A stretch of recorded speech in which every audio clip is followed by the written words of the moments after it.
10년 전 동생이 병원에 입원을 했다는 급박한 소식을 듣게 됐습니다. 그래서 병원에 부랴부랴 달려갔어요. 그런데 병원 문이 열리자마자 저한테 베개가 날라왔어요. 오빠도 아니야! 동생은 저를 거절했습니다. 내가 그렇게 오빠한테 못 살겠다고, 내가 지금 갈비뼈가 3개가 나가, 지난번에도 그렇게 오빠한테 나 살려달라고 하소연하고 울면서 얘기를 했는데 오빠는 이혼은 절대 안 된다 그러면서 성경을 들이대고 같이 화해해야 된다고 기도해주고 가고, 그게 뭐냐고, 그래서 또 맞았다고. 오빠는 이제 내 오빠가 아니야. 동생이 바락바락 소리를 지르는데 저는 너무 속이 상했습니다. 사랑하는 성도 여러분, 여러분은 그런 미움의 대상들이 있지는 않았습니까? 어떻게 살아오셨습니까? 어떻게 견디셨습니까? 저는 동생이 혼자 이혼의 과정을 밟아가는 것을 뒤에서 멀찍이 지켜볼 수밖에 없었습니다. 오빠로서 전혀 역할을 할 수가 없었습니다. 동생한테도 내가 거절을 당했습니다. 과연 내가 이러고도 오빠인가, 당장 내가 정말 쳐 죽이고 싶다라는 이 미움이 머리 끝까지 치밀어 올랐습니다. 지금 동생은 너무너무 행복하게 잘 살고 있습니다.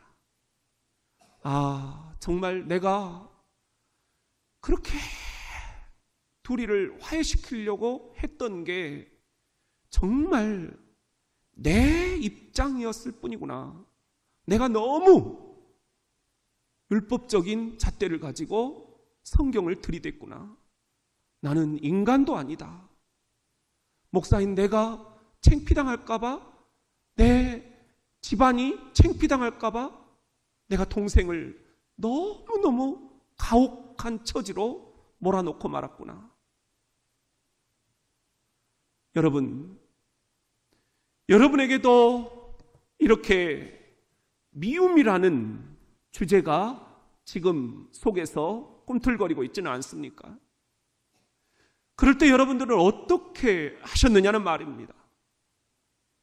어떻게 해서 여러분들이 그 고비를 넘겨오셨는지 저는 좀 듣고 싶습니다. 오늘 주님께서는 우리들에게 뭐라고 말씀을 하실까? 우리 같이 한번 따라해 봅시다. 미움의 쓴 뿌리는 우리 영혼을 더럽힌다. 오늘 본문 14절에 보면은 모든 사람과 더불어 화평함과 거룩함을 따르라. 이것이 없이는 아무도 주를 보지 못하리라.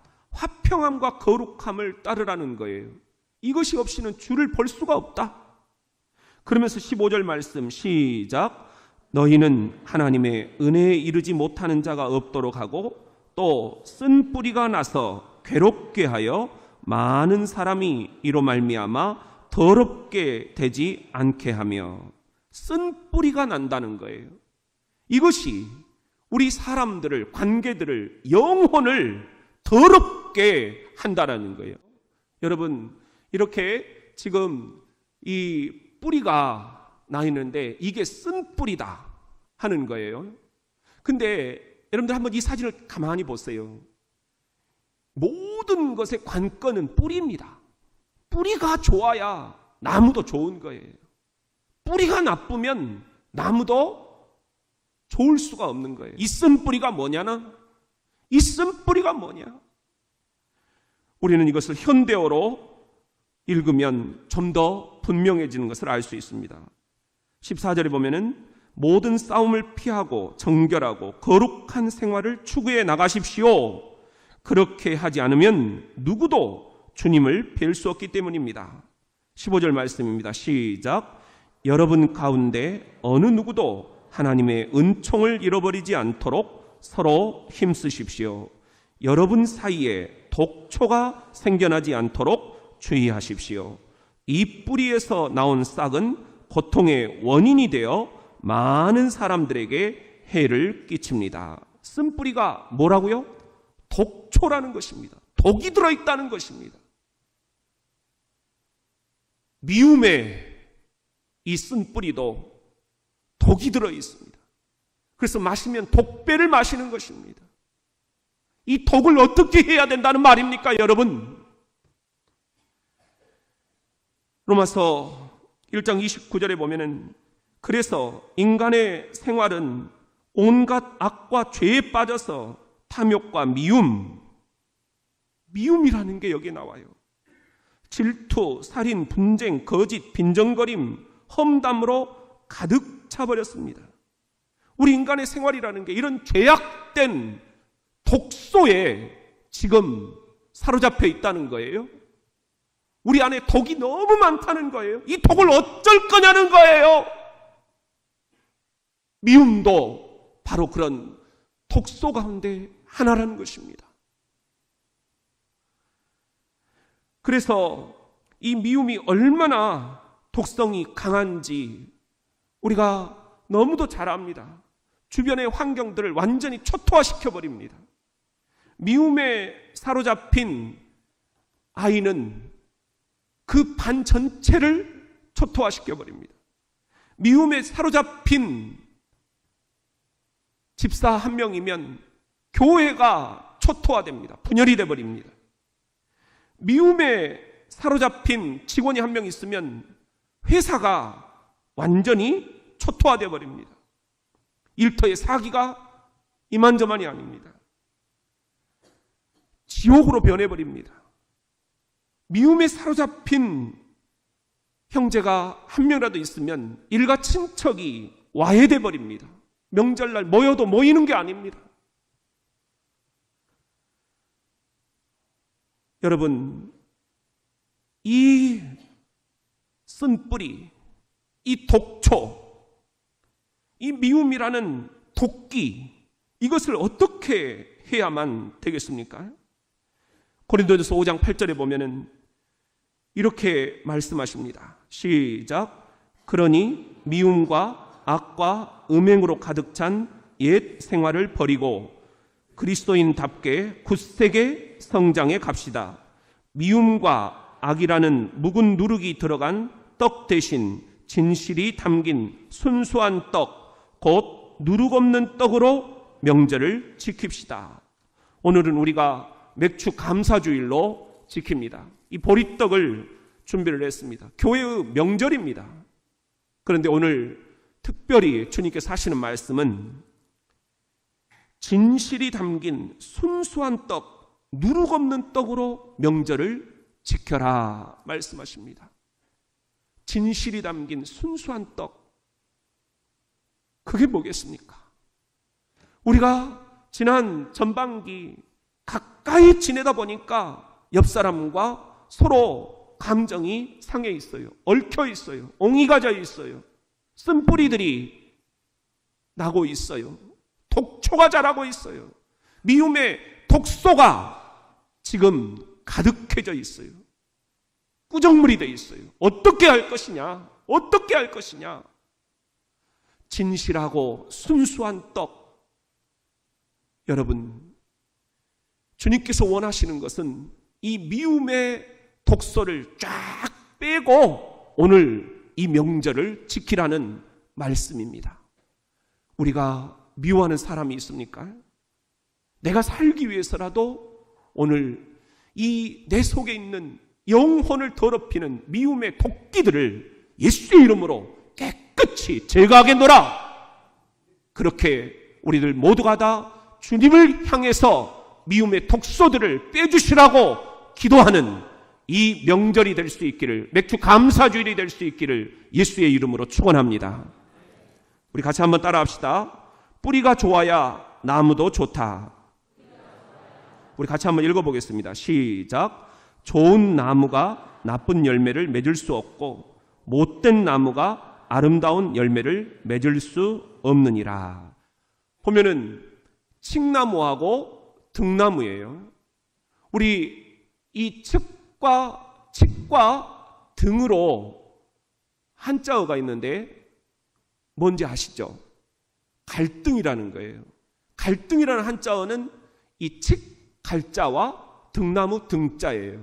그런데 재미있게도 이 칡은 왼편으로 감습니다. 등나무는 오른편으로 감습니다. 그렇게 서로가 왼편으로 오른편으로 감다가 보면 마주치는 거예요. 그러면 더 이상 못 자라는 거예요. 다 죽는 거예요. 그래서 갈등이다, 그렇게 얘기합니다. 갈등이 생길 때 이 칡나무하고 등나무, 이걸 잘 풀어줘야만 둘이 다 삽니다. 이걸 제대로 풀어주지 못하면 이 갈등은 둘 다를 죽이게 됩니다. 여러분, 관계 속에서 어떤 갈등을 느끼고 있습니까? 교회 안에서, 여러분들이 목장 안에서, 그리고 혹은 가정에서, 직장에서, 사업처에서 우리 서로 이런 칡나무와 등나무가 되어가지고 서로 지금 죽고 죽이는 그런 갈등 관계에 놓여있지는 않습니다. 이거 어떻게 하실 것입니까? 이거 어떻게 하실 것입니까? 주님께서 뭐라고 말씀을 하시느냐? 마태복음 5장 43절에 보면은 현대어 성경으로 또 모세의 율법에 이웃을 사랑하고 내 원수를 미워하라는 말이 있다. 그렇죠. 구약 율법은 이에는 이, 눈에는 눈, 반드시 보복을 해라, 그렇게 되어 있어요. 그래서 요즘에 여러분들 잘 아시지만 이스라엘은 반드시 폭격을 받으면 거기에 상응하는 몇 갑절의 폭격을 과학적으로 계산해 가지고 딱 그 정도의 배를 보복을 합니다. 구약의 율법대로 준행하는 거예요. 그런데 신약에 와서 새로운 약속을 주신 주님께서는 이렇게 말씀하십니다. 44절에 보면은 그러나 나는 이렇게 말한다. 주님이 말씀하시는 거예요. 원수를 뭐하라? 사랑하라. 너를 박해하는 자들을 위해서 뭐하라? 기도하라. 눈에는 눈, 이렇게 해가지고는 해결이 안 된다. 전혀 다른 접근법이 필요하다. 원수를 미워하라가 아니라 원수를 사랑하라. 여러분, 윗사람이 밉습니까? 아랫사람이 밉습니까? 시부모가 밉습니까? 며느리가 밉습니까? 목사가 밉습니까? 성도가 밉습니까? 자녀들이 밉습니까? 여러분, 이렇게 칡나무와 등나무가 돼가지고는 다 죽는다. 그를 위해서 기도해줘라.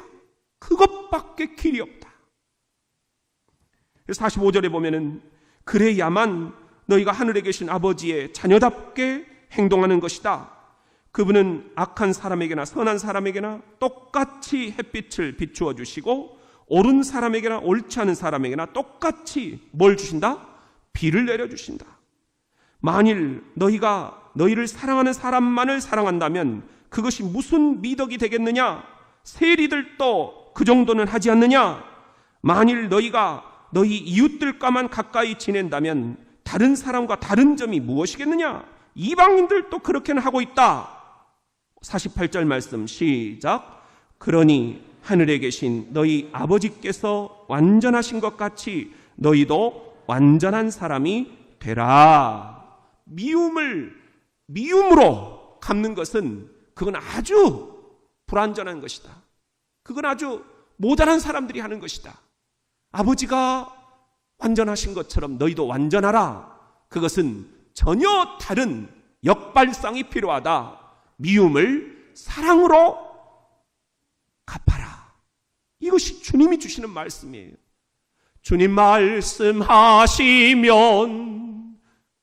오늘 우리 성경 공부반 식구들이 봉헌성으로 택한 찬양이 주님 말씀하시면, 저는 이 찬양을 여러분들이 택했다고 어제 카톡에 올린 거 보고 깜짝 놀랐어요. 어떻게 제가 준비한 말씀하고 이렇게 딱 맞아 떨어지는가? 성령께서 지금 음성을 주시는구나.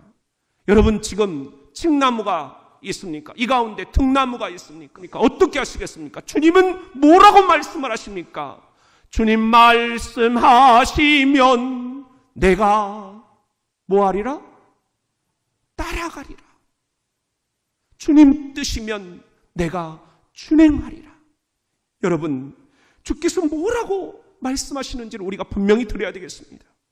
누가복음 6장 27절 시작. 모두 내 말을 들으라. 너희 원수를 사랑하라. 너희를 미워하는 사람들에게 선을 행하라. 미워하는 사람들에게 선을 행하라. 주님께서는 계속해서 정반대로 역발상을 하라고 말씀을 하셔요. 베드로전서 2장 1절에 보면은 여러분은 남을 미워하지 마십시오. 착한 사람인 채 하지 마십시오. 부정직하거나 남을 질투하거나 남을 뒤에서 흉보는 일이 없도록 하십시오. 그리고 요한 1서 2장 9절에 보면은 누구든지 말로는 빛 가운데 있다고 하면서 동료들을 미워한다면 그는 여전히 어둠 속에 있는 것입니다. 11절에는 그러나 자기 형제를 미워하는 사람은 어둠 속에서 방황하며 자기가 어디로 가고 있는지도 알지 못합니다. 미워하다 보면 정신이 그냥 나가버린다는 거죠. 어둠이 그의 눈을 멀게 하여 길이 보이지 않기 때문입니다. 그리고 15절 말씀 시작. 그러나 형제를 사랑하지 않는 사람은 영원한 죽음으로 내달리고 있을 뿐입니다. 그리스도인 형제를 미워하는 사람은 마음속으로 살인을 하는 자입니다. 살인을 하려는 자에게 영원한 생명이 있을 수 없다는 것은 여러분이 잘 알고 있지 않습니까? 여러분, 미워하는 것은 살인을 하는 것이나 마찬가지다. 제가 누군가를 좀 미워하는 마음이 들라치면 주님, 이러다가 다 죽습니다. 제가 먼저 손을 내밀게 해 주십시오. 저는 그렇게 애써 노력을 하고 있습니다. 그래서 사람들은 좀 똑부러지지가 못한다고, 왜 조금 이렇게 네 목소리를 제대로 못 내느냐고 그렇게 얘기를 하는 분들도 있어요. 답답하다라고 말씀하시는 분들도 있어요. 그렇지만 미움이 결코 답이 아니라는 것, 오히려 선을 행하라, 이것이 주님의 말씀이라는 것. 주님 말씀하시면 어떻게 해야 되겠습니까? 주님이 말씀하시는데 여러분 어떻게 하시겠습니까? 지금 미워하는 관계들이 있습니까? 지금 미움을 미움으로 갚아야겠다 생각하시는 분들이 있습니까? 우리 그렇다면 이 시간 주님이 말씀하십니다. 악을 선으로 갚으라.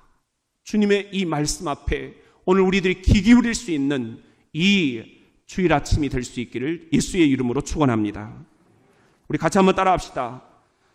미움의 독을 빼는 디톡스가 필요하다. 에베소 4장 31절에 보면은 너희는 모든 악독과 노함과 분냄과 떠드는 것과 비방하는 것을 모든 악의와 함께 버리고, 그리고 32절입니다. 시작. 서로 친절하게 하며 불쌍히 여기며 서로 용서하기를 하나님이 그리스도 안에서 너희를 용서하심과 같이 하라. 서로 용서하기를 하나님이 그리스도 안에서 너희를 용서하신 같이 하라. 이게 무슨 말씀인가요? 먼저 우리가 죄 많은 사람들이었는데 하나님이 예수 그리스도를 보내셔서 십자가에 우리 죄를 다 짊어지고 죽게 하셔서 우리가 용서받은 존재라는 것을 인식해라, 그 말씀입니다. 우리도 용서받은 죄인이다. 시작.